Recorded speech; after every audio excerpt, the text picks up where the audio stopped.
Willie D. Live. Yeah, yeah. Man, talk about your kids. I know you're a good daddy. You're a good dude, so I know you're a good daddy. I always say that uh, if you find a guy that's a good father, you'll find a good man.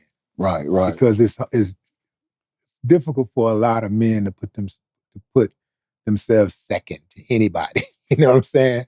But uh, you, I know you're a good daddy. So talk about them kids, man. You got a boy and a girl. How old are My daughter's 23 and they? my son is 37, Antonio Jr.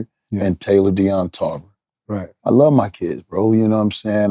But it's tough at times. It's no matter what you try to do, sometimes it's not successful because people on the other end blocking. So it's never really been a direct situation. It's always having to go through somebody. But man, Junior, I love my son to death, man. It's like had all the talent in the world.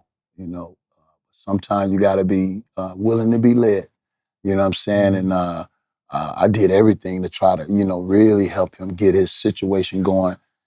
I thought he wanted to box. I never, didn't think he didn't love the game. But when you don't really want to sacrifice what it takes to, show up every day and at least put in, your actions gotta match your words. And that's just, I'll tell anybody that. If you speaking on it, you gotta be able to match it with your actions. And I just think he was a talent, bro. He was a talent. I got him to 11-0 with 7 knockouts. You know what I mean? And I thought he was really coming into his own on his last fight. We did a fight in Tampa, packed it out, and the energy was crazy. He knocked the guy out that was 11-0 with 11 knockouts. I put him in tough. You know what I mean? So, and he showed up, and it was electrifying.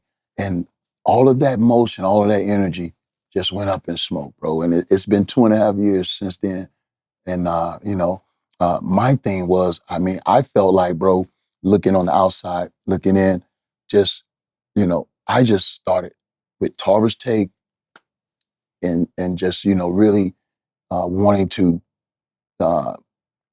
just have a voice in the game because, you know, um, you know, if I get there, if I'll be able to help these guys a little bit easier to get to where they're going. You know what I'm saying? I'm managing and training fighters now. I only have one fighter.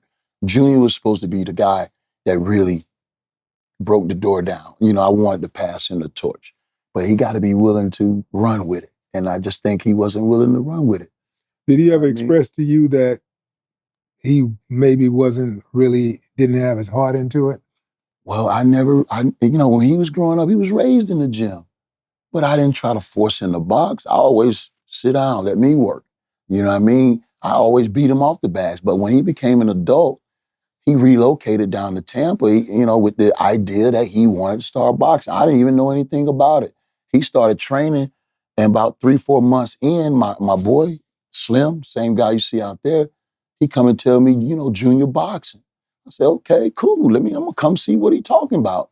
Because I never really forced him to box. I went down there, I saw him for the first time. I'm like, bro, if you're gonna do this, you're gonna have to do this right. He was just a, aggressive fighter, but really didn't have no technique to the situation. So I started, helping him and, built what we built. But, you gotta be willing to go across the finish line. And I just think, I tried everything I could to inspire, motivate, direct, and it never was received.